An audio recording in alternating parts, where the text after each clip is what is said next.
Terima kasih Anda masih bersama kami di Kompas Petang, saya Cynthia Rompas. Saudara, kesepakatan gencatan senjata antara Iran dan Israel dirayakan ribuan warga di ibu kota Teheran. Sebagian warga mendukung kesepakatan gencatan senjata, namun sebagian lain meragukan karena menilai akan membuat musuh Iran lebih kuat.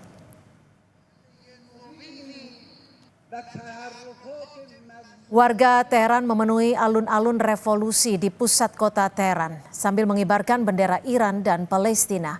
Mereka menyatakan dukungan dan kesetiaan terhadap sikap yang diambil para pemimpin Iran. Namun ada juga sebagian warga Iran meragukan kesepakatan gencatan senjata Iran dengan Israel kali ini.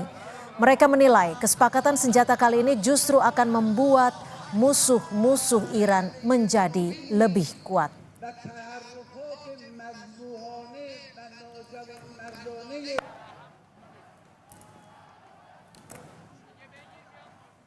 از شأن ملت ایران به طور تمام قد دفاع کنم. من برای همین امروز اینجا اومدم.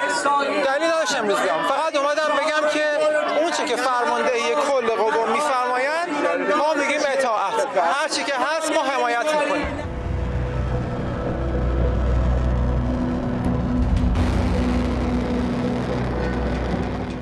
Israel menyetujui gencatan senjata dengan Iran yang tahapannya dikoordinasikan Amerika Serikat. Meski demikian, situasi konflik masih rawan. Potensi berbalas serangan rudal masih terjadi melewati tenggat gencatan senjata. Presiden Amerika Serikat yang merasa punya peran dalam gencatan senjata itu murka karena Israel maupun Iran sama-sama melanggar kesepakatan. Kedua pihak masih saling serang. Not happy that Israel's going out now. There was one rocket that I guess was fired overboard. It was after the time limit and it missed its target. And now Israel's going out. These guys got to calm down. Ridiculous. How would you respond if it's inspired by I didn't like plenty of things I saw yesterday. I didn't like the fact that Israel unloaded right after we made the deal. They didn't have to unload. And I didn't like the fact that the retaliation was very strong. Setelah gencatan senjata, Perdana Menteri Israel Benjamin Netanyahu mengklaim negaranya meraih kemenangan bersejarah. Ia menegaskan serangan Israel berhasil menghancurkan dua ancaman sekaligus, program nuklir Iran dan proyek 20,000 rudal balistik yang sedang dibangun Teheran. ב-12 הימים של מבצע עם כלביא השגנו ניצחון היסטורי, והניצחון הזה יעמוד לדורות. הסרנו מעלינו שני איומים קיומיים מיידיים, איום ההשמדה בפצצות גרעין ואיום ההשמדה ב-20,000 טילים בליסטיים. אם לא היינו פועלים עכשיו, מדינת ישראל הייתה עומדת בקרוב בפני סכנת השמדה. אבל זה לא קרה. כי ברגע המכריע קמנו כלביא, נעמדנו כארי, והשאגה שלנו הרעידה את טהרן והידדה בכל העולם. Dunia menanti kelanjutan dari kesepakatan gencatan senjata ini. Kedua negara harus menahan diri untuk tidak melakukan serangan lanjutan.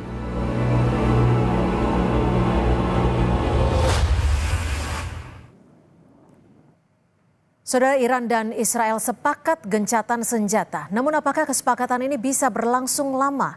Faktor apa saja yang bisa mengoyak kesepakatan ini? Kami akan membahasnya bersama pengamat hubungan internasional Universitas Indonesia. Sudah ada Bu Susi Sri Sudarman, serta Kapuspen TNI periode 2010 hingga 2014 sudah ada Pak Iskandar Sitompul. Terima kasih Bu Susi, Pak Iskandar sudah menyempatkan waktu di Kompas Petang. Saya akan ke Bu Susi terlebih dahulu. Bu Susi, ada kesepakatan gencatan senjata. Menurut Anda, kesepakatan ini antara kedua belah pihak, Iran dan Israel, atau kesepakatan yang memang bisa dikatakan dipaksakan karena ada Amerika Serikat di situ? Jadi Donald Trump sebetulnya mengadakan pemboman itu untuk memuaskan Israel, tapi pemboman itu bersifat simbolik. Ternyata penetrasi bunker bombers itu hanya sampai 60 meter, sedangkan fasilitas nuklir Iran itu 90 meter di bawah, ya, di bawah pegunungan tersebut. Jadi satu hal yang hanya bersifat simbolik karena Amerika ingin mendamaikan dan memuaskan semua pihak. Ternyata kan Netanyahu yang punya masalah di dalam negerinya menginginkan yang lebih kemenangan yang lebih besar, yaitu menaklukkan Iran sama sekali, yang sebetulnya agak susah dibayangkan bisa terjadi ya.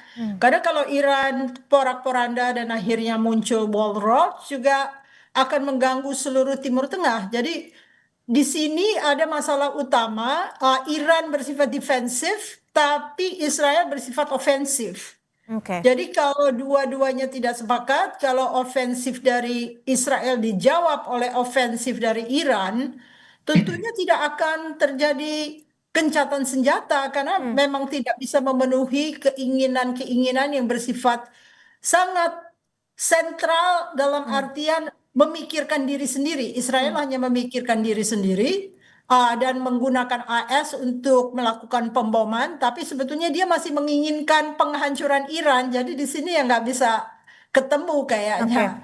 Oke, Pak Iskandar, kalau dilihat dari gencatan senjata yang saat ini memang disebutkan sudah disepakati kedua belah pihak, apa sih sebenarnya faktor-faktor utama bisa terrealisasi gencatan senjata ini? Jadi selamat sore buat semuanya, Bu Susi dan kita semua saja berada. Jadi untuk gencatan senjata ini tentunya harus ada yang menginisiasi satu negara yang kuat. Manakala negara itu nggak kuat, nggak bakalan didengar. Percaya sama saya. Apalagi kita tahu nih, budaya atau habitat dari dua negara ini, Israel sama Iran ini, memang dari dulu kan, dari 50 tahun, dari zaman-zaman dulu udah begini terus. Nah, tentunya di sini perlu, tadi Bu Susi sudah benar banget, saya salut ya, perlu ada tambahan lagi negara lainnya untuk menginisiasi ini ya. Di luar Amerika mungkin ada negara yang kuat lagi, kita sudah tahu semuanya, mungkin ada Rusia, Cina ya. Di sini mungkin mari mereka di sini bersama-sama, walaupun gencatan ini memang sudah di media ataupun di statement dari Presiden Amerika Donald Trump sudah mengatakan bahwa sudah bertelepon dengan Netanyahu, sudah bertelepon dengan Iran dan lain sebagainya, dihadiri oleh wakil-wakil presiden mereka, menlu mereka, semua sudah oke. Nah, di sini apakah masih ada sepertinya apa yang dibilang Bu Susi tadi? Ini bisa juga masih kejadian. Kenapa? Ini budaya tadi. Apa yang bisa kita buktikan? Sampai presiden kan itu Donald Trump marah ke Israel. Sampai ada kalimat yang kurang bagus, kita tahu semuanya, sampai ada kalimat yang kotor di situ. Kenapa? Mereka ini masih juga. Tentunya di sini harus ada tambahan kekuatan lagi. Di lain Amerika, ini menurut saya, sebagai saya seorang tentara, ini menurut saya, ini perlu ada lagi kekuatan-kekuatan lain yang meredakan Iran, yang meredakan Israel, kekuatan tambahan. Ini menurut saya sementara, Mbak. Oke, Bu Susi, kalau bicara soal kekuatan-kekuatan negara lain yang bisa mendukung ataupun mensokong perdamaian antara Iran dan juga Israel, negara-negara mana saja? Kalau tadi Pak Iskandar sebut mungkin Rusia, kita tahu juga ada negara kuat lainnya, Tiongkok. Lalu bagaimana peran dari Arab Saudi, Uni Emirat Arab yang mungkin bisa mendukung faktor perdamaian ini? Kita kembali aja kepada JCPOA ya. Perundingan yang berhasil dari Presiden Obama untuk memeriksa kondisi fasilitas nuklir Iran. Itu yang mendukung itu Rusia, China, European Union. Saya nggak ingat apakah ada negara Middle East. Tapi tentunya kalau diajak negara-negara Middle East bisa diajak karena mereka kan sebagian sudah menandatangani Abrahamic Accord ya. Jadi kalau misalnya diajak oleh Amerika mungkin mereka mau ikut. Tapi masalah utamanya adalah Israel ini, karena Israel merasa terancam oleh retorika yang datang dari Ayatullah Khamenei ya, bahwa Iran akan mengusir Israel dari bumi Middle East ya. Jadi sekarang hati-hati dalam beretorika karena itu panjang akibatnya. Akibat itu tidak mudah dilupakan oleh orang-orang Israel, apalagi ada seorang Netanyahu yang sebetulnya dirundung oleh kasus korupsi. Kalau dia tidak terus berperang, masalah Gaza, masalah korupsi itu akan mencuat sebagai kriminalisasi dirinya sendiri. Jadi dia berkepentingan sangat untuk melanjutkan peperangan ini supaya orang lupa bahwa dia adalah orang yang penuh kejahatan ya, yang bisa dihukum internasional maupun hukum di dalam negerinya. Oke, Pak Iskandar, kalau dilihat dari gencatan senjata saat ini sebenarnya bersifat fragile, artinya hanya sementara, atau bersifat permanen? Karena di sisi lain kita juga masih tahu kekuatan militer Amerika Serikat juga masih dipertahankan di sana. Jadi kalau menurut hemat saya ini alangkah indahnya. Ini eh, permanen, diupayakan permanen. Kenapa Ya, saya katakan ya. demikian? Belakang negara ini mempunyai kekuatan-kekuatan yang sangat dahsyat. Contohnya, di sana mereka mempunyai semuanya nuklir. Hmm, Bayangkan kalau itu sampai diledakkan. Yang korban bukan mereka-mereka yang kata Bu Susi tadi. Oke lah, Netanyahu katakan tanda petik asumsi jahat, monggo silakan. Apakah itu Khamenei jahat, monggo silakan. Tapi mari kita berpikir secara holistik, secara komprehensif. Manakala ini tidak bisa dibendung, mereka mempunyai kekuatan yang begitu, walaupun mereka ini harusnya sudah terdaftar yang kata Bu Susi bilang di dalam controlling. Namun mereka ini kan kadang-kadang ada yang negara Israel itu dia mau disurvei dia punya nuklir. Tapi Iran mungkin tidak mau. Seperti ini. Nah, ini sangat berbahaya kalau tidak diredakan. Korbanlah masyarakat begitu banyak. Kita bisa lihat bom atom di Jepang. Nah, bagaimana itu? Bahaya sekali. Kenapa? Nuklir ini kalau digandakan kekuatannya seperti bom atom. ya. Itu akan kena radiasi, akan korban 75 tahun. Akan cacat orang semua 75 tahun. Itu kalau kita tinjau dari kesehatan manusia ini. Kita mau kemana ini sebenarnya? Ini kalau menurut saya. Jadi apapun kejadian, menurut saya semua negara harus hati panas kepala dingin mendamaikan ini. Karena ini negara-negara yang budaya maunya perang-perang terus. Dulu mereka belum punya nuklir, masih Ya. konvensional biasa. Sekarang mereka semua punya nuklir.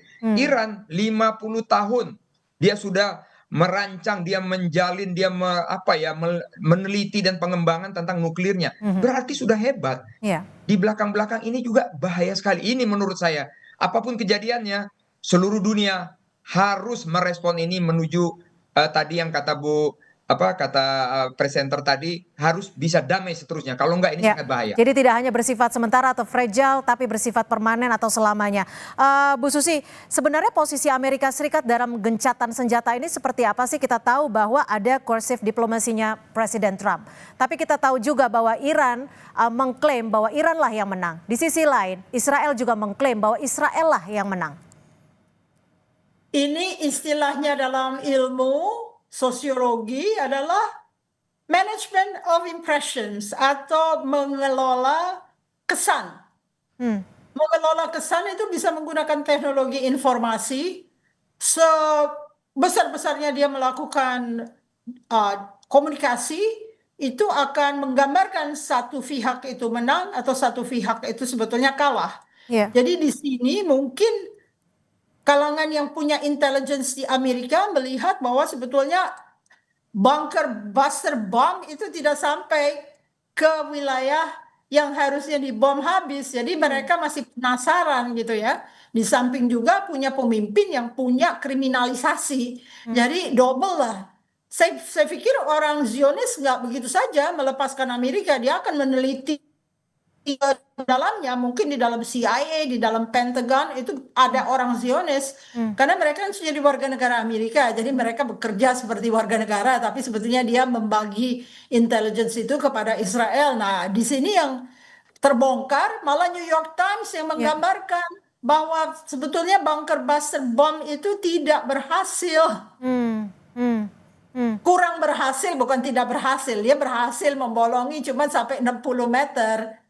Sedangkan elemennya itu 90 meter di bawah tanah. Jadi sebetulnya mungkin ada yang membocorkan ya. Lalu membocorkan ini New York Times kan di New York itu penuh. Artinya kekuatan nuklir Iran masih sangat penuh seperti itu ya Bu Susi ya? Apa?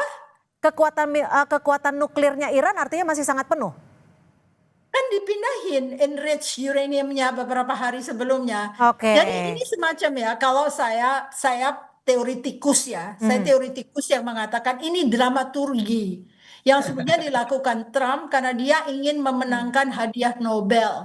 Jadi dia berusaha menyenangkan Netanyahu dengan mengatakan kami akan membom sesuai dengan permintaan kamu. Lalu dia menyenangkan juga Iran, bilang dia sudah sukses padahal mungkin diberikan intelligence untuk memindahkan enriched uranium. Kita kan nggak pernah tahu sampai nanti 50 tahun kemudian waktu dokumen-dokumen itu keluar. Baru terbuka. Pak Iskandar, terakhir, kalau menurut Anda dari kacamata strategi perang, seberapa besar sih atau mungkin bisa dikatakan dalam prosentase kekuatan militer antara Iran dan Israel sudah dikeluarkan dan sisanya masih berapa persen lagi kekuatan militer mereka? Ya, oke ya. Kalau kita melihat yang disampaikan Ibu tadi itu semuanya bagus ya. Nah, sekarang kita kembali ke kekuatannya. Ini kalau saya lihat kekuatan-kekuatan ini kita lihat di media ya, kita lihat di media. Karena senjata mereka utamanya adalah nuklir. Iya. Otomatis apa yang digunakan ini belum semuanya, baru katakanlah baru seperempat. Baru Ini seperempat, hanya dari- teaser artinya ya? Baru betul, ini baru seperempat. Kenapa? Baru hanya apartemen, kantor ini, gedung ini, intelijen ini.